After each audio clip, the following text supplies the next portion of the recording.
CRP Cast. O CRP Cast é o boletim sonoro de informações do Conselho Regional de Psicologia do Rio Grande do Sul e é voltado a todas, todos e todes profissionais da psicologia. Trabalha para orientar e fiscalizar o exercício da profissão de psicologia, sempre de forma transparente e atenta às causas importantes do seu segmento e antenada a tudo o que acontece no âmbito social, dentro e fora do Rio Grande do Sul. O CRP Cast é uma iniciativa inédita no âmbito regional, dirigida a essa categoria que constrói diariamente a realidade da psicologia em nosso país. A cada episódio dessa série, iremos destacar notícias, dicas e entrevistas.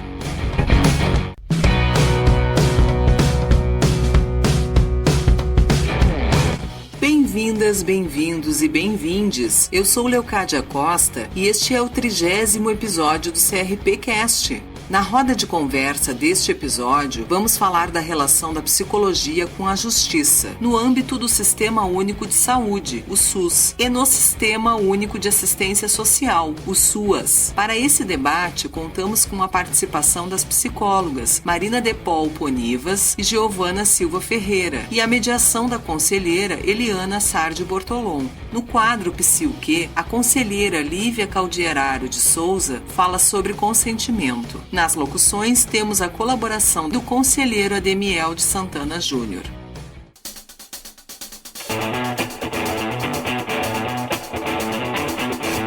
CRP destaca. Olá, eu sou o conselheiro Ademiel de Santana Júnior e trago duas importantes questões para pensarmos e nos posicionarmos enquanto psicólogas, psicólogos e psicólogos.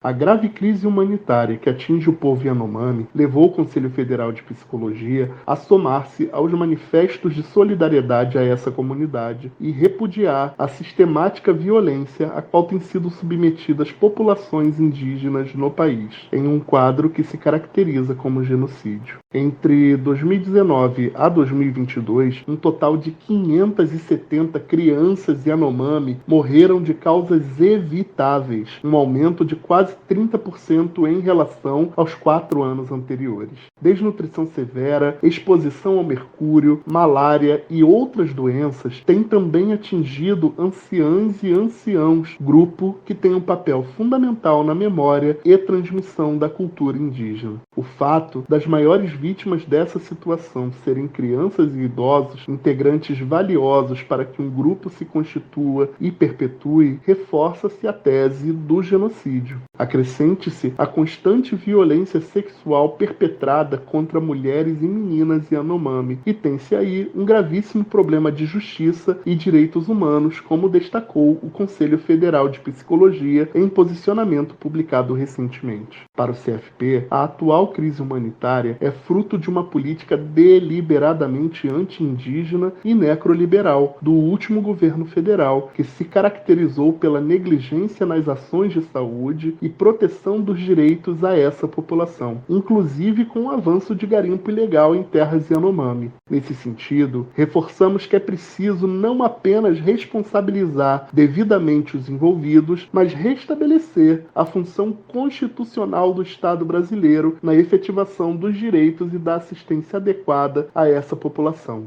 O documento publicado pelo Conselho Federal de Psicologia ressalta o papel da psicologia brasileira em relação aos povos indígenas, especialmente a partir de uma prática emancipatória e crítica, que considere as particularidades de cada comunidade.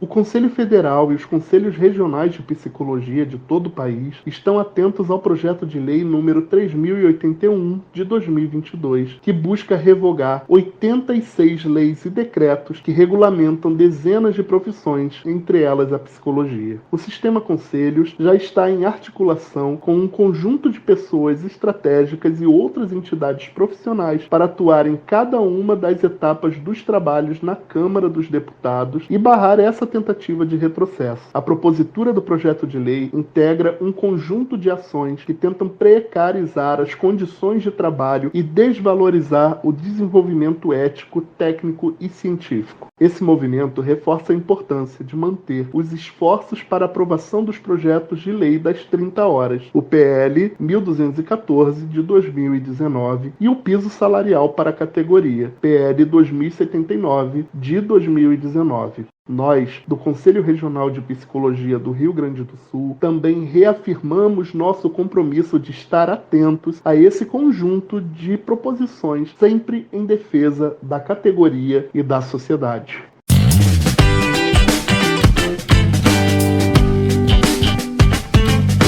Arte Psi.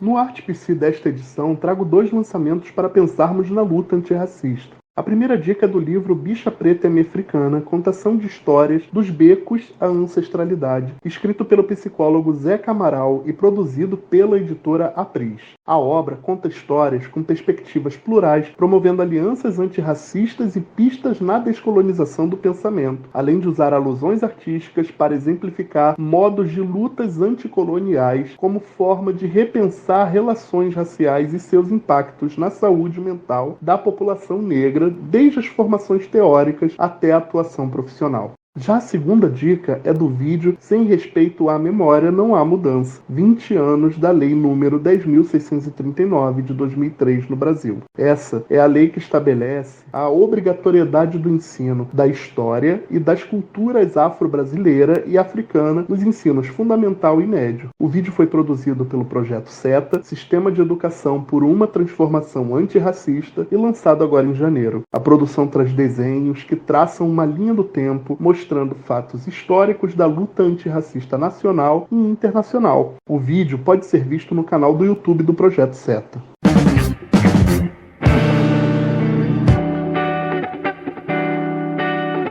Psi o quê?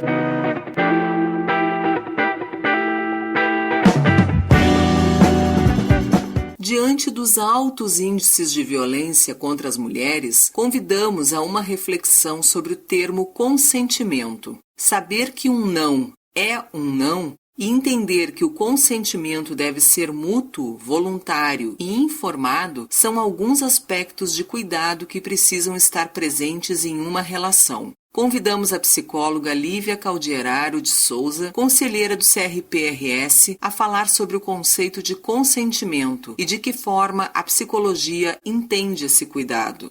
Olá, pessoal. O tema de hoje do quadro Psi o quê? Traz o conceito de consentimento para pensar no enfrentamento da violência contra as mulheres.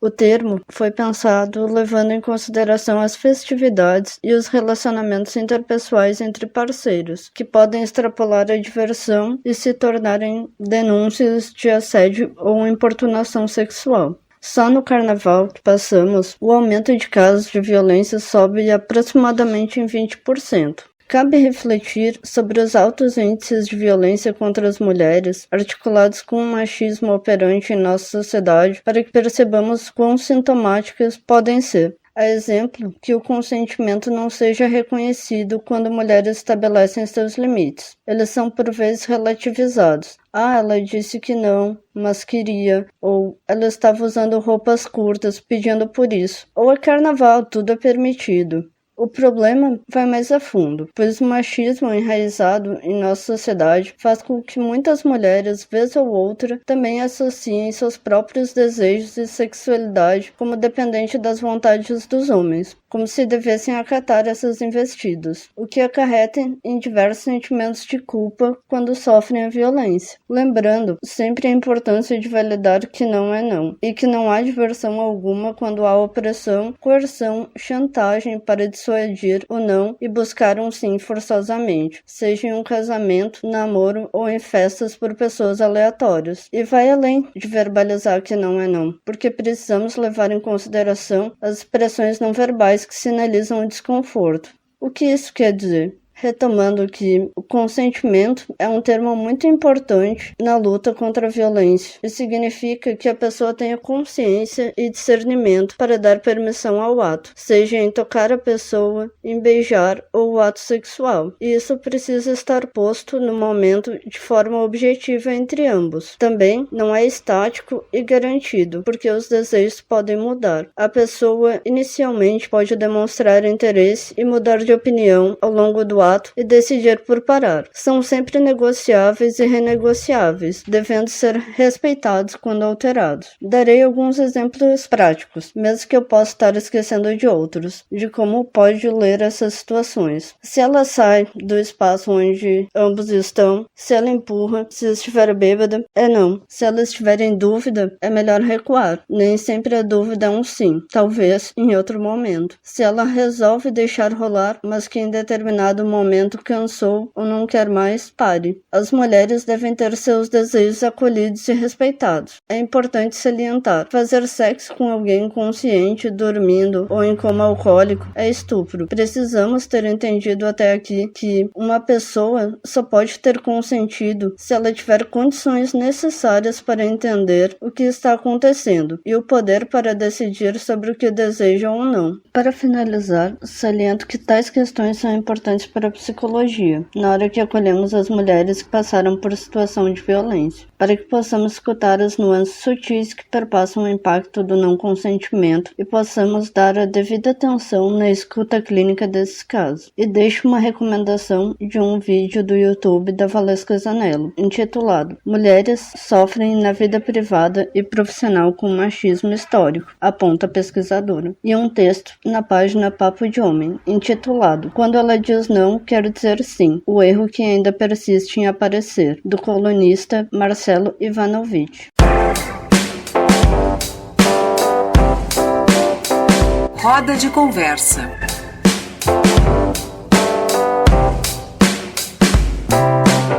Demandas do sistema de justiça a profissionais da psicologia que atuam em serviços do Sistema Único de Assistência Social, o SUAS, e do Serviço Único de Saúde, o SUS, é o tema de nota técnica produzida pelo Sistema Conselhos de Psicologia. De acordo com o documento, muitas dessas demandas chegam de modo impositivo, seja por via de intimações judiciais ou por ameaças de penas por descumprimento de ordem judicial. Para falar sobre o tema e passar orientações à categoria de como proceder diante dessas demandas, convidamos a conselheira do CRPRS, Eliana Sardi Bortolom, trabalhadora do SUAS, a mediar a roda de conversa, com a participação da psicóloga fiscal do CRPRS, Giovana da Silva Ferreira, e da conselheira do Conselho Federal de Psicologia, Marina de Paul Ponivas. Oi, gente. Primeiro dizer da minha alegria de estar aqui. Eu sou Eliana, sou psicóloga, conselheira da gestão Frente em Defesa da Psicologia aqui no CRP 07 e também trabalhadora do SUAS. Pela minha experiência profissional e por toda a minha caminhada aqui, quando a gente vai conversar sobre essas temáticas do SUAS e do SUS, especialmente nas relações com a justiça, eu sempre me coloco. E quando estava lá na última PAF, em que a gente foi discutindo essa nota técnica que nós vamos dar notícias hoje aqui, fiquei pensando que valia poder trazer um pouco para a gente conversar com as nossas colegas psicólogas de todo o Rio Grande do Sul. É uma alegria te receber, Marina, aqui e contar com a presença da Giovana, nossa colega de trabalho aí, psicóloga fiscal do CRP, que tem também uma caminhada profissional nesse sentido. Gurias, então, as relações com a justiça têm sido tema de debate de todo o sistema conselhos, regionalmente aqui no 07, mas também nacionalmente. É talvez um dos nossos maiores desafios de que a gente possa se colocar como ciência, como profissão, para poder estar discutindo e articulando com outras áreas do saber, especialmente tão diversos assim da nossa. Eu costumo dizer que nós somos a ciência da subjetividade, que considera e contempla aí a complexidade humana, da vida humana, da existência, das relações, e a gente está sendo cada vez mais convocada a dar respostas objetivas em relação a isso. né? E esse é o nosso desafio de como que a gente faz isso a partir dos nossos pressupostos éticos e políticos que nós vamos construindo aí para a nossa profissão ao longo dos anos. Ficar firme aí nessa nossa posição política em defesa da vida, dos direitos humanos, quando nos convocam para dar respostas tão difíceis, né, em relação ao nosso fazer profissional. Por outro lado, as políticas públicas, o SUS e o SUAS, são grandes empregadores da psicologia. A gente tem muita psicóloga que trabalha hoje em dia nessas duas políticas públicas, e a gente também vem discutindo o nosso lugar aí, né, o que a gente tem que ir lá fazer então, e como é que a gente comunica, né, a partir dos documentos que a gente vai produzindo ao longo desse trabalho. Giovana, nossa psicóloga então fiscal do CRP 07, que atende aí a categoria cotidianamente. Eu queria começar contigo para que tu nos contasse um pouco quais são as principais dúvidas das psicólogas e dos psicólogos do Rio Grande do Sul que chegam para o Conselho. Então, olá, sou Giovana, agradeço também a oportunidade de estar aqui contribuindo com essa experiência que a gente tem na orientação técnica do Conselho, porque com certeza, assim como a Eliana trouxe, que é um dos principais desafios para a nossa construção enquanto sistema Conselho, de documentos, de orientações, de normativas quanto a isso, né? É também porque esse tema é um dos principais motivadores da busca de orientação técnica do Conselho por profissionais de psicologia que atuam no SUS e no SUAS. Então, as dúvidas que chegam até nós são diversas, porque também têm sido diversos os tipos de solicitação que o sistema de justiça tem feito para a categoria, né? Essas solicitações que são encaminhadas para os profissionais, elas variam desde solicitações de documentos até intimação para comparecer à audiência, e o objeto dessas solicitações são bem diversos também, né? Então, de modo geral, os questionamentos da categoria, eles vêm em tom de preocupação em saber de que modo que é possível responder a essas demandas sem colocar em risco o trabalho que está sendo desenvolvido nos serviços em que atua. Então, sempre que é possível sentir da categoria, quando eles colocam esse questionamento, que não são questionamentos em relação à sua insegurança técnica, digamos assim, no serviço que estão, mas também essa preocupação por entender que aquilo está sendo demandado é diferente do que é o objetivo do trabalho que eles estão desenvolvendo. Então, isso inclui tanto dúvidas sobre a forma quanto ao conteúdo do tipo de resposta que vai ser dado. Para além de saber, por exemplo, que tipo de documento que vai ser possível elaborar, é preciso também refletir quais as informações que vão conter esses documentos, né?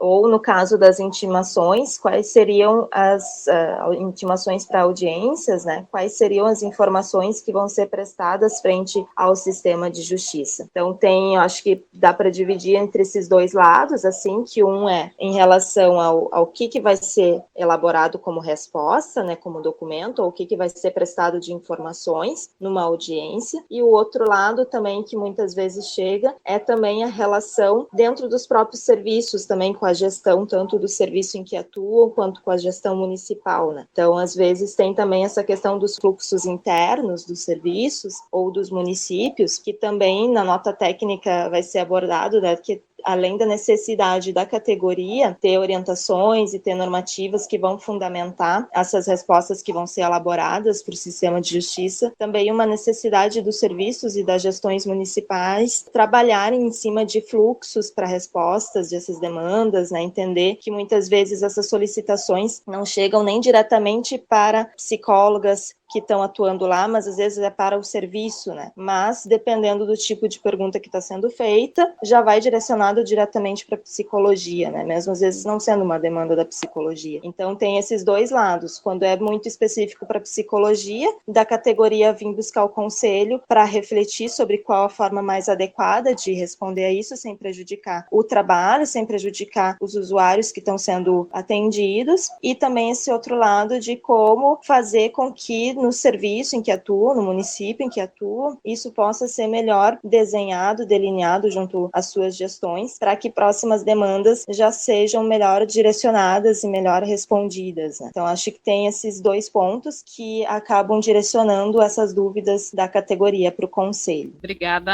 Giovana. De fato, essa é uma demanda de todos os dias aí do trabalho de vocês na orientação. Marina, uma alegria te receber aqui a Marina, junto com a Neuza, representa aqui a nossa região sul, lá no Conselho Federal, é nossa parceira, nossa aliada, também com uma vasta caminhada profissional aí nessa relação com a justiça, conhece por dentro, né, a demanda como chega, e coordenou aí a construção dessa nota técnica que está para ser publicada nos próximos dias. Conta para nós como é que foi essa construção, como é que o Conselho chegou nesse movimento, o que essa nota técnica vai nos trazer. Olá, Eliana. Olá a todas e todos, né? Como a Eliana me apresentou, eu sou Marina Bonivas, conselheira do Conselho Federal de Psicologia. Comecei a minha trajetória profissional atuando no SUAS, né? Como a Eliana apontou na sua fala inicial, um grande empregador, né, de psicólogos e psicólogas no Brasil, né, todo. E atualmente eu sou psicóloga, né, trabalhadora do Judiciário, além de conselheira, né, do Conselho Federal de Psicologia. Quero agradecer ao CRP do Rio Grande do Sul pelo convite, a oportunidade de a gente dialogar sobre essa nota técnica que está sendo aí tão demandada e esperada pela categoria.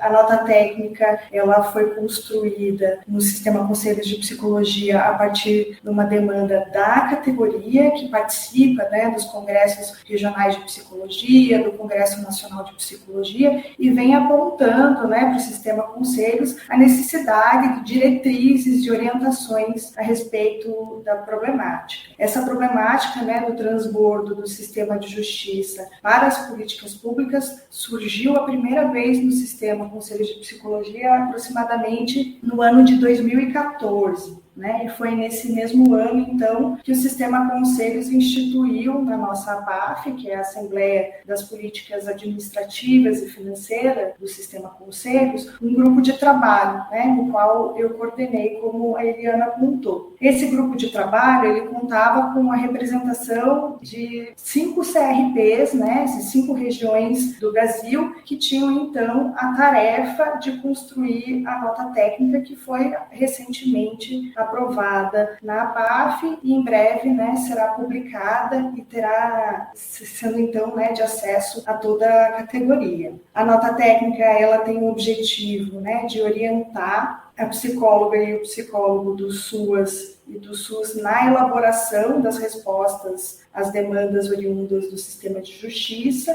e, para tanto, ela apresenta, então, um rol de normas e leis no qual a nota foi fundamentada. Posteriormente, ela apresenta, né, um breve histórico de como o tema chega ao Sistema Conselhos de Psicologia e, na sequência, então, traz uma apresentação de contexto, articulando essas demandas que chegam do sistema de justiça com as diretrizes que estão estabelecidas no nosso Código de Ética Profissional da Psicóloga e do Psicólogo. Nas considerações gerais da nota, então, a gente apresenta um mapeamento que foi realizado junto aos Conselhos Regionais de Psicologia de quais são, então, essas principais demandas que chegam, né, no SUAS e no SUS. Dentre essas principais demandas, é importante destacar que são demandas que quase que frequentemente extrapolam, né, as atribuições e as competências das políticas públicas e, por vezes, determinam também quais são os procedimentos que devem ser realizados pela equipe técnica, né? Dizendo visita domiciliar, relatório, sindicância, enfim, uma série de demandas nesse tipo, né? E também situações que impõem práticas punitivistas e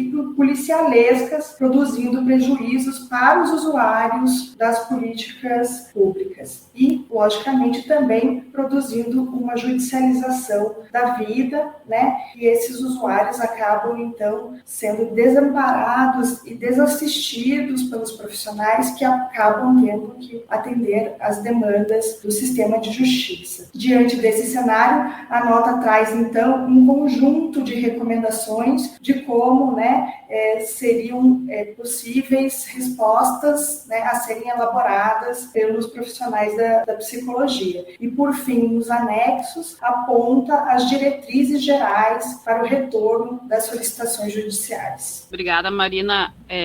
A gente que vai conhecendo, que foi lendo esse documento para levar a discussão lá para a PAF, vai entendendo que ele vai ser um rico documento para a nossa vida aí, cotidiana, né, de todos os dias, no nosso trabalho mesmo aí, né, da psicologia. Giovana, a partir disso que a Marina foi nos trazendo, da composição aí do que vai trazendo a nota técnica, e a partir de todo o acumulado de vocês, o que a gente vem conversando e até dos outros documentos que o Sistema Conselhos oferece para a categoria, que cuidados profissionais da psicologia que atuam no SUS e no SUAS devem ter diante dessas demandas? Bom, então, seguindo ali na linha do que a Marina disse, né, do quanto que essas demandas que têm chegado do sistema de justiça acabam, além de extrapolar as demandas dos serviços do SUS e do SUAS, principalmente acabam ferindo a autonomia dos profissionais em definir que tipo de atividade que eles podem desenvolver, que tipo de documentos que eles podem elaborar. Então, a gente sempre destaca que o principal cuidado que tem que ter é não perder de vista essa questão da responsabilidade e da autonomia que os profissionais de psicologia têm em analisar essas demandas, né? Porque o primeiro passo que vem é realmente a análise dessa demanda, dessa solicitação que está sendo feita, porque essas solicitações acabam vindo de uma forma que, além de um caráter de ameaça, muitas vezes, com um prazo curto para responder, às vezes até colocando algumas penalidades que podem ser sofridas pelos profissionais, pelos serviços, quando não respondido, acaba trazendo uma certa insegurança nessa resposta, como se fosse obrigatório atender especificamente aquilo que está sendo solicitado. Então, a gente sempre traz de que é necessário responder, porque realmente essa requisição é uma determinação de uma autoridade, né? Então tem que ser respondido, mas é os profissionais da psicologia que vão decidir que tipo de resposta é essa que vai ser dada. Então, essa análise às vezes vai ser pelos profissionais de psicologia, às vezes vai ser em conjunto com a equipe daquele serviço, que muitas vezes nesses serviços do SUS e do SUAS, esses usuários são atendidos não somente pelo psicólogo, pela psicóloga, mas por outros profissionais. Então, também os nossos documentos, né, principalmente a Resolução 6 de 2019, que traz as diretrizes para elaboração de documentos, traz inclusive a possibilidade de elaboração de documento multidisciplinar, né, relatório multidisciplinar. Então, essa análise inicial tem que ser feita e, a partir dessa análise, após entender que tipo de resposta que vai ser dada, por quem que vai ser dada essa resposta, aí vem a elaboração dela, né? Elaboração do documento ou comparecimento à audiência para prestar informações. E daí, nesse ponto, o que a gente destaca sempre é a necessidade de manter o sigilo das informações, o respeito ao nosso preceito ético, né? Do que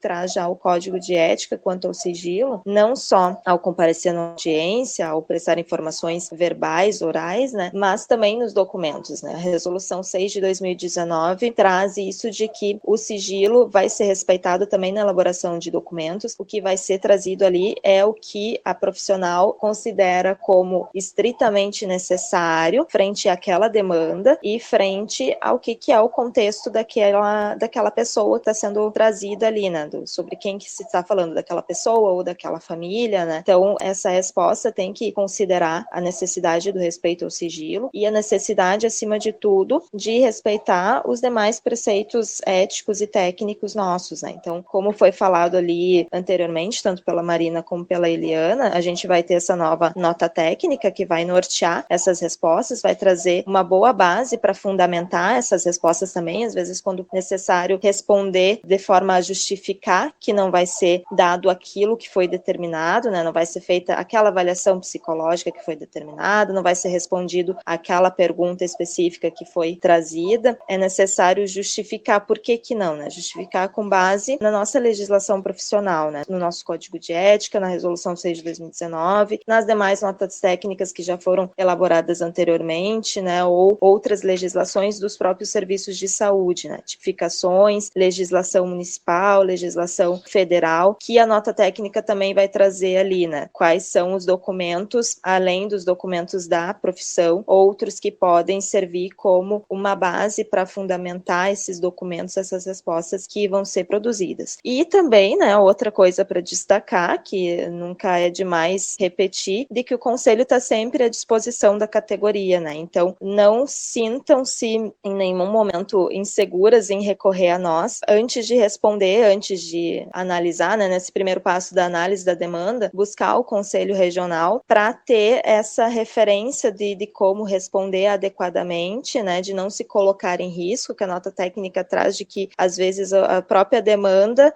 responder o que foi demandado vai diretamente causar uma violação do nosso código de ética ou de outra normativa nossa, né? Então, buscar o conselho, tanto a parte da orientação técnica, quanto outras instâncias que o nosso regional também tem, né? Os grupos de trabalho, os núcleos e comissões que debatem sobre essas demandas frequentes que a categoria encontra nos serviços, né? Então, além da orientação técnica, os demais grupos e comissões do Conselho e os demais documentos que já foram produzidos, que estão disponíveis tanto em nosso site, né, quanto no site do Conselho Federal, quando são normativas mais federais, e além do contato que a orientação técnica faz, né, a gente pode estar respondendo por e-mails, justamente encaminhando esses documentos, né, quando a pessoa busca não só para entender aquela demanda, mas para ter essa fundamentação, que muitas vezes a categoria, quando nos busca, já sabe que aquilo que foi demandado não pode ser respondido daquela forma, mas busca para saber quais os documentos, quais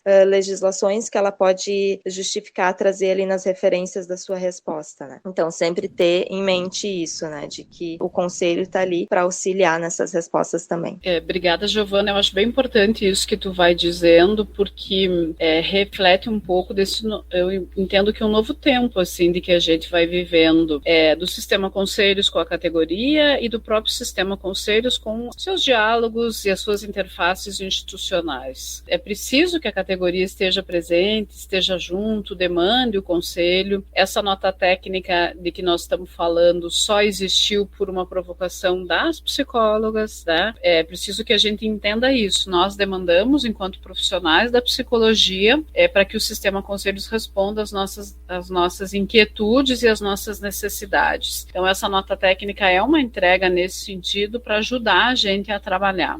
O objetivo da gente fazer essa roda aqui hoje, essa conversa, é justamente esse, de poder contar um pouco e de convidar todo mundo para participar. Aqui no nosso Rio Grande do Sul, no nosso RP07, a gente tem o nosso núcleo do SUAS, a gente tem a nossa Comissão de Políticas Públicas, que são onde a gente discute, então, a nossa intervenção aí no SUS e no SUAS, e nós temos também um GT aqui que discute as relações com a Justiça, que foi quem dialogou com essa nota técnica e da onde a gente vai também dando a nossa participação e a nossa colaboração nessa discussão aí toda nacional. A gente também tem um bom caminho nas relações com a Justiça, no sentido de poder estar dialogando e construindo junto possibilidades, né? Porque é um lugar de trabalho nosso, as políticas públicas são lugares de trabalho nosso, nós temos que estar podendo construir isso, né?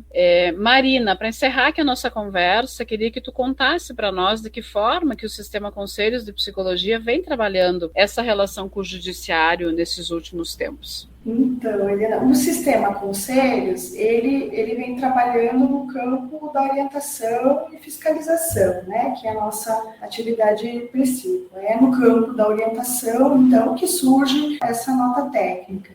Além disso, né, o sistema conselhos já realizou diversas outras ações por meio da COMPAS, né, que é a nossa Comissão Nacional de Psicologia na Assistência Social, que realizou diversas rodas de conversa durante esse período pandêmico aí que a gente teve nessa última gestão, para tentar ir acolhendo todas essas demandas, né, que os profissionais psicólogas e psicólogos trazem do cotidiano, do seu exercício profissional. Também nas mostras do SUAS, né, que é possível dialogar sobre essas questões, sobre as problemáticas, as dificuldades e também, né, sobre as boas práticas que estão sendo desenvolvidas, né, no campo das políticas públicas, e também pela construção das nossas referências técnicas, né, que são realizadas por meio do CREPOP, né, que já construiu diversas orientações, né, para os psicólogos que atuam no SUAS e no SUS. Recentemente, a gente publicou também uma resolução que trata sobre a atuação de psicólogas e psicólogos no sistema socioeducativo, né, que tem interface direta aí com a atuação dos psicólogos nas políticas públicas, e também outras duas importantes notas técnicas que se referem à sua atuação de psicólogas e psicólogos com a prática da constelação familiar e também sobre a alienação parental. Nós entendemos que, para além da construção da orientação, outras estratégias,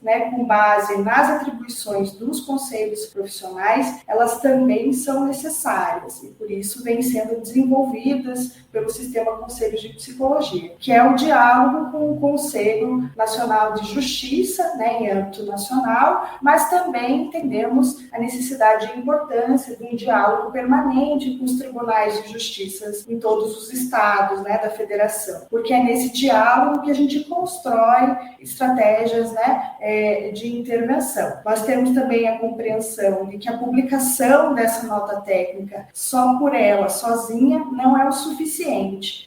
É necessário, como disse a Giovana, na fala dela, de que a gente construa fluxos entre o Poder Executivo e o Poder Judiciário. Essa construção de fluxos, que envolve outras esferas, que está para além do sistema conselhos, ela é fundamental para minimizar esses impactos dessas demandas que chegam no cotidiano aos profissionais da psicologia. Obrigada, espero que essa nossa conversa aqui ajude, nossos colegas, toda a categoria que está nos ouvindo, que o objetivo do podcast é esse, é deixar um recado e é deixar esse convite para que todo mundo se aproprie e participe de toda essa rede aí que a gente vem construindo. A gente segue em outros podcasts, a Marina já nos deixou aqui muitas missões, várias outras possibilidades para a gente fazer outras rodas, e muito obrigada, gurias, pela disponibilidade de poder estar aqui, de poder trazer esse material tão rico, tão pertinente aí para a nossa prática profissional. Fica o convite da Giovana para que todo mundo acompanhe, invoque e convoque o CRP para estar junto aí no nosso dia a dia da nossa prática profissional. Um abraço e até a próxima.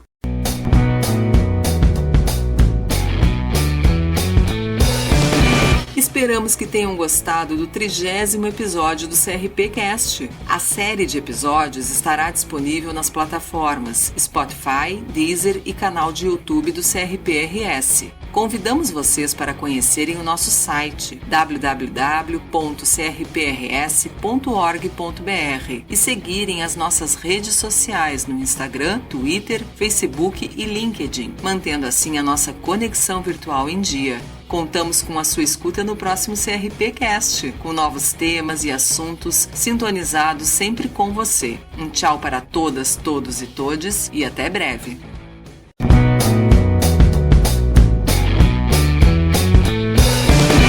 Esse foi o CRPcast, uma iniciativa pioneira criada pelo Conselho Regional de Psicologia do Rio Grande do Sul, voltada a todas, todos e todes os profissionais da psicologia. O podcast tem a produção da Mirai e a participação de convidados comprometidos com a coletividade, propondo ações para consolidar o acesso à psicologia na sociedade brasileira.